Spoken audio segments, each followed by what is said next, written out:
nous avons un gros problème, c'est les cafards. Et il est déprimé, mon fils. Quand je m'ouvre mon frigo, il se balade.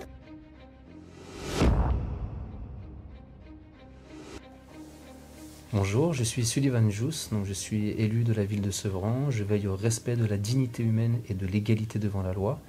Vous nous avez récemment contacté pour une problématique liée à votre logement. Donc nous sommes à l'allée Kilian, chez le bailleur Batigère. Est-ce que vous pouvez nous exposer la problématique que vous rencontrez, s'il vous plaît?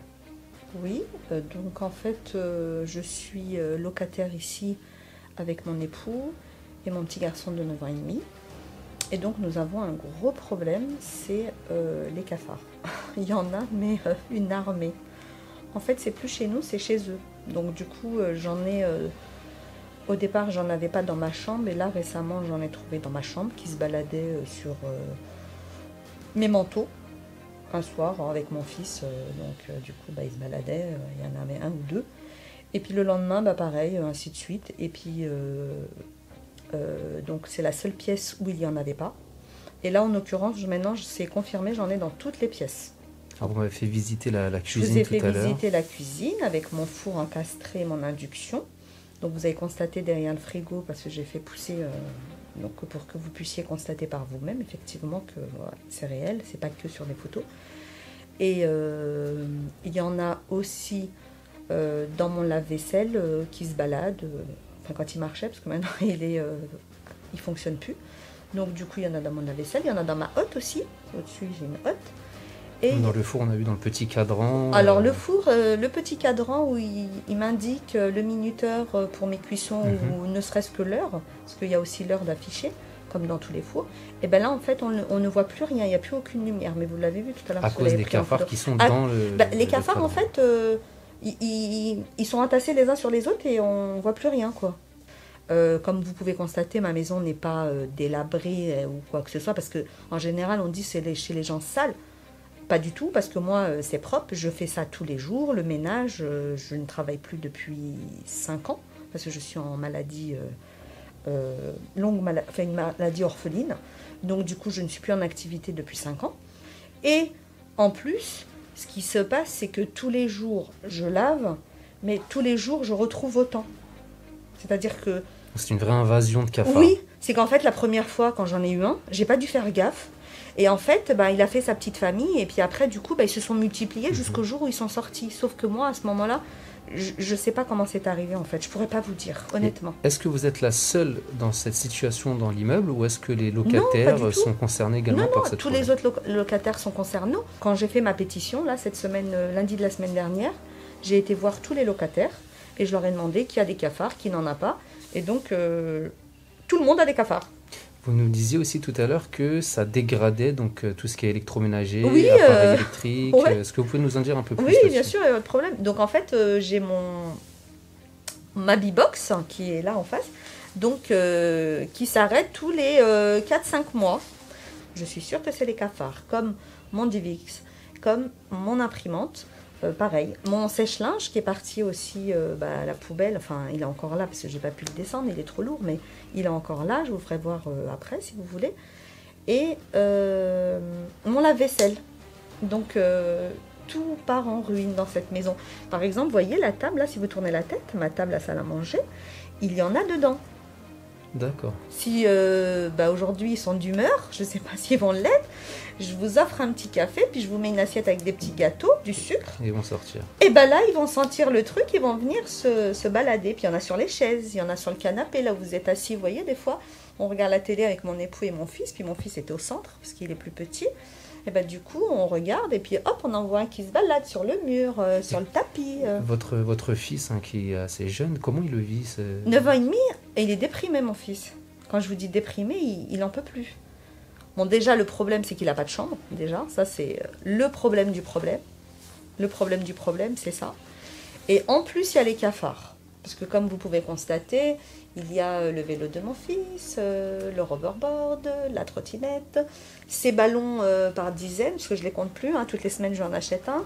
Ces jouets que vous voyez là, la toupie, les arènes, il en a, c'est tout multiplié par 2, mon fils, parce que comme c'est fils unique.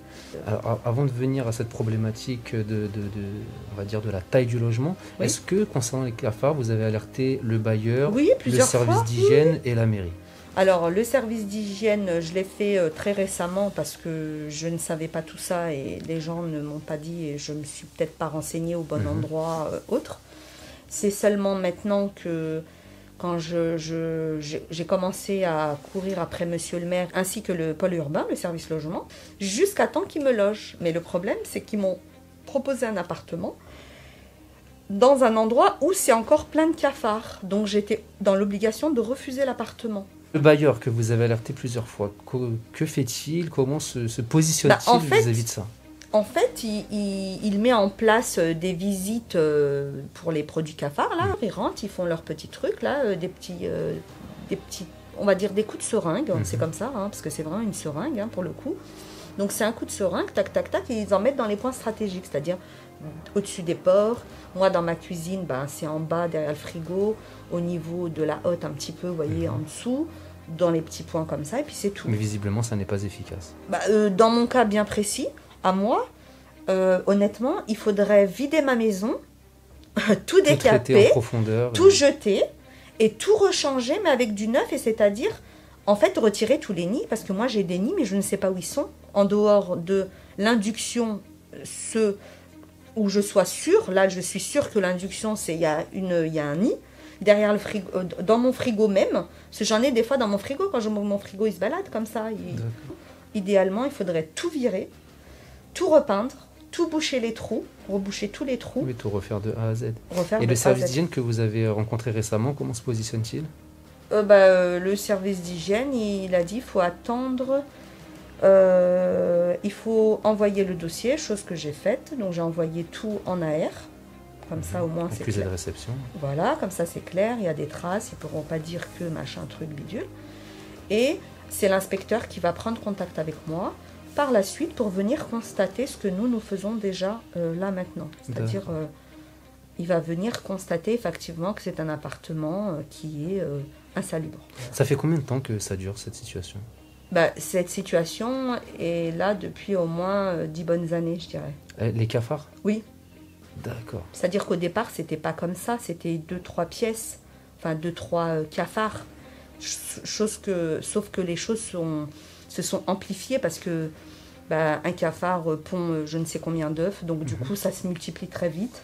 Et mon fils était encore tout petit, et du coup voilà, c'est parti. Après, il faut savoir que le bailleur est tenu de vous octroyer un appartement compatible avec la dignité humaine et on va dire dépourvu de tout nuisible. Donc là, vous êtes victime aujourd'hui d'un grand préjudice, oui. Qu'il soit moral, qu'il soit même physique et aussi financier, parce que il y a pas mal de matériel que vous avez dû tout est à changer dans ma maison, etc. À part les vêtements, et encore, je suis pas sûre, parce que là, pour le coup...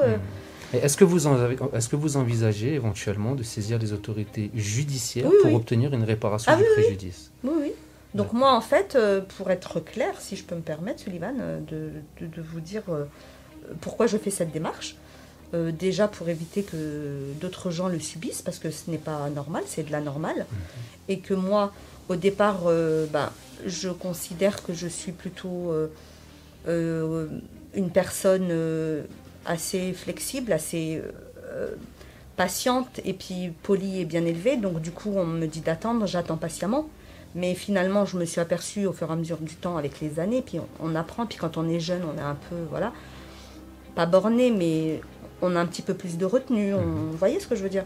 Et là, du coup, je m'aperçois que des fois, il vaut mieux être un petit peu désagréable et puis se faire entendre. Parce que des fois, c'est pas la solution. Enfin, tout dépend de la situation. Pas forcément désagréable, mais être intransigeant sur l'application de la loi, le respect de vos droits. Voilà. En fait, je ne veux plus qu'on bafoue mes droits. Si j'ai droit à quelque chose, je veux le faire valoir. Parce que c'est un droit. Moi, on me demande de payer un loyer tous les mois. Je le règle.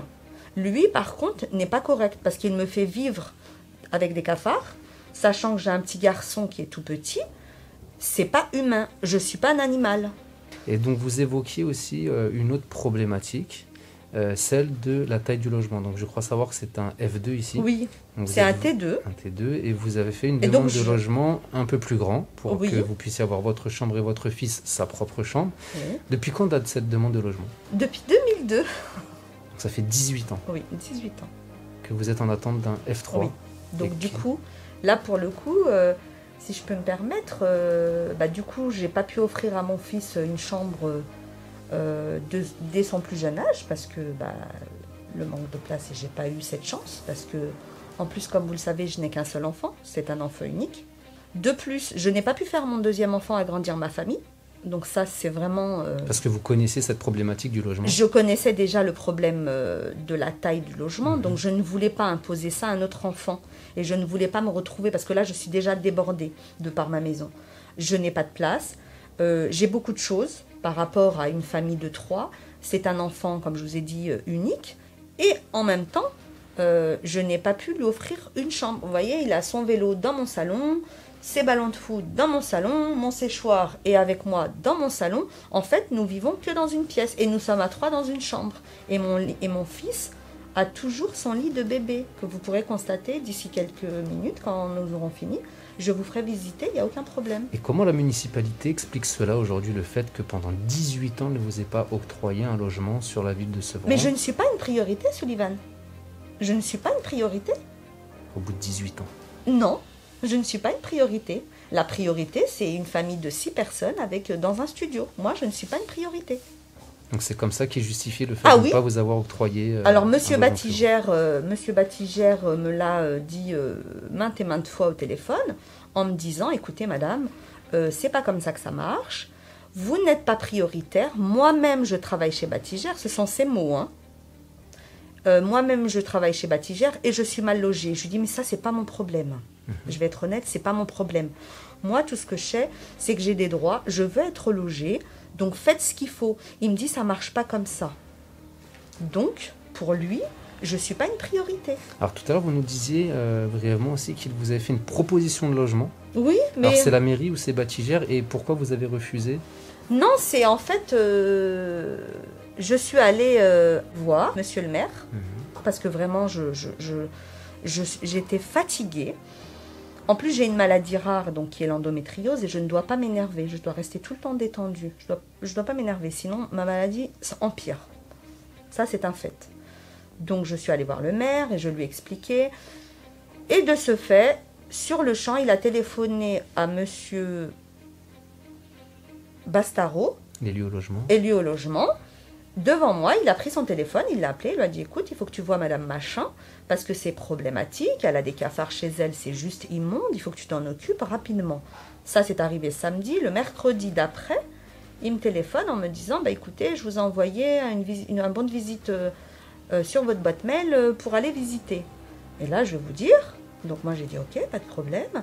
Donc je l'ai eu 2 minutes au téléphone, pas plus, je n'ai pas eu le temps de lui poser quelques questions. Donc, je vais vous dire là où il m'a proposé un appartement. C'est à la gare de Sevran. Sevran-Beaudet. À côté, oui, Sevran-Beaudet, à côté de Marcel Paul. Vous connaissez Marcel Oui, Paul? le centre social. Le 8 avenue Charles Conrad, l'immeuble à côté. Donc, jusque-là, tout va bien. Nous allons visiter l'appartement. L'appartement est très joli. Pas de problème. Balcon. F3. F3, là, pour le coup. 2-3 jours après, je vais voir une amie qui travaille sur Marcel Paul. Et un monsieur rentre comme ça. Vraiment, c'était pas prévu du tout. Je commence à papoter avec ce monsieur parce que je suis quelqu'un qui papote beaucoup. J'aime bien discuter, c'est gratuit, ça mange pas de pain. On apprend toujours plein de choses. Je discute. Je lui dis, monsieur, vous habitez dans l'immeuble et tout. Il me dit oui. Et je lui dis, monsieur, dites-moi, vous avez des cafards dans ces immeubles-là? Il me dit oui, jusque-là. Donc de là, je décide de me rétracter. Parce que j'étais encore dans les 7 jours. Vous savez quel est le bailleur là-bas sur ces habitations? C'est Toi et Joie. D'accord. Donc du coup, j'ai décidé de me rétracter parce que je me suis dit, je ne vais pas quitter des cafards pour retrouver d'autres cafards. Je suis déjà dans les problèmes de cafards jusque-là. Donc c'est bon. Ça fait 18 ans que j'attends. Et donc après, j'ai été énervée contre Monsieur Bastaro. Parce que je me suis dit, en fait, il s'est pas cassé la tête. Il s'est dit, elle me saoule, elle appelle ma collaboratrice, elle m'enquiquine, voilà, elle m'enquiquine, c'est mieux. du coup, entre le maire et elle, c'est bon, j'en peux plus. Donc je vais lui donner ça et c'est bon, on n'en parle plus. Alors une petite question, psychologiquement, quelles répercussions cela peut avoir sur votre personne et sur la vie familiale? Bah, la vie familiale, je suis toujours à fleur de peau, je suis toujours énervée. Bon, là, vous vous rendez pas compte parce que je suis détendue, on papote. Donc, du coup, c'est sympathique. Puis, je prends ça aussi avec de la rigolade. Enfin, je suis un petit peu la colonne vertébrale de la famille. Si je m'écroule, moi, il n'y a rien qui va autour. Mais c'est vrai que psychologiquement, physiquement, je suis fatiguée. Je n'ai plus 20 ans. Et en fait, j'ai l'impression de tourner en rond. Ça n'avance pas du tout. C'est un pas en avant, 10 en arrière. C'est Donc, pour ça que vous avez décidé de témoigner aujourd'hui pour essayer de faire avancer oui, les choses parce que j'ai en envie mettant que sur ça la place avance. publique Oui, votre témoignage. mais je ne fais pas ça pour nuire, en fait. Je ne fais pas ça du Bien tout sûr. pour nuire, hein. Ce n'est pas pour nuire. Le but, c'est d'avancer et d'obtenir, Vos droits. de faire valoir mes droits, Bien voilà. sûr. Parce que la façon dont j'ai procédé moi jusqu'à présent n'a rien donné. Et avant de conclure, quelles seraient aujourd'hui en quelques mots vos attentes? Qu'il refasse l'appartement, c'est bien pour le futur locataire qui viendra, parce qu'en l'occurrence, il n'aura pas le problème que moi j'ai eu, c'est bien. Mais moi, je ne souhaite pas y rester, puisque j'ai un problème, comme vous le savez, Bien sûr. j'ai un petit garçon qui n'a pas de chambre. Et donc, j'aimerais avoir plus grand. Et pourquoi pas même envisager un deuxième enfant, parce que je suis quand même restée là-dessus par le manque de place. Donc du coup, j'aimerais bien qu'on m'attribue un appartement où je puisse agrandir ma famille, vous voyez. Très bien. Et puis avoir la chance d'offrir une chambre à mon petit pépère, vous voyez, qu'il ait son petit bureau, vous voyez. Vous regardez Sullivan, dans le salon, il n'y a pas de bureau, parce que je n'ai pas la Oui, possibilité. ça a des conséquences même sur la vie Oui, scolaire, sur l'éducation. ça a une conséquence sur toute la famille. C'est-à-dire que nous sommes amenés à vivre dans la même pièce, au même moment et en même temps. En tout cas, je vous souhaite beaucoup de courage. Nous vous accompagnerons. Nous ferons tout ce qui est en notre pouvoir pour essayer de faire avancer la situation concrètement. En tout cas, félicitations à vous parce que c'est jamais simple d'ouvrir sa porte Non, à c'est des pas personnes qu'on évident. ne connaît pas forcément, de Non. mettre en lumière les conditions de vie qui sont quand même un petit peu notre intimité Ouais. et de pouvoir mettre ce témoignage sur la place publique. Donc beaucoup de courage à vous. Nous vous accompagnerons jusqu'à trouver une solution en alertant les différentes personnes concernées. Et puis je vous dis à très très bientôt. Et si vous voulez conclure avec le mot de la fin, je vous le laisse, il n'y a aucun souci. Non, je vous remercie à vous déjà dans un premier temps de m'avoir, d'avoir pris le temps de m'écouter, de me donner de votre temps parce que je sais que vous êtes occupé et puis que c'est pas évident et puis vous n'êtes pas dans l'obligation de le faire. Je suis bien consciente de ça. Je vous remercie aussi de me donner la chance de faire valoir mes droits par votre biais parce que vous avez quand même des moyens que moi je ne possède pas et c'est pas négligeable. Je suis très contente. Et puis en même temps, de m'accompagner et puis de me guider entre parenthèses, me donner des petits tuyaux parce que vous savez, on ne sait pas tout et puis les gens ne vous disent rien et puis on ne peut pas tout deviner. Donc du coup, je vous remercie pour ça, de me donner de votre temps. Nous avons fait de la solidarité notre vocation, donc c'est tout à fait normal. Je vous souhaite encore une dernière fois beaucoup de courage. Et... Je vous félicite parce que ce que vous faites est formidable et moi je le fais, ce que vous faites, mais autrement. C'est pas du tout de la même façon. Moi, je remplis des papiers administratifs, je transporte les courses aux mamies, je fais des choses mais qui sont complètement différentes. Mais qui se rejoignent sur le, voilà. on va dire, sous l'égide de la solidarité, donc c'est voilà. quelque chose de très important. Donc, ce que vous faites, c'est encore mieux parce que Ça se complète, c'est pas mieux, c'est complémentaire. Voilà, on est d'accord là-dessus. En tout cas, je vous remercie, Sullivan, d'avoir pris du temps pour moi et puis de m'avoir laissé la chance de m'exprimer comme ça et puis de dire ce qu'il en est réellement du problème. Parce que le problème des cafards, c'est... chose qui touche beaucoup de monde. Merci beaucoup et à très bientôt. Merci, à vous aussi.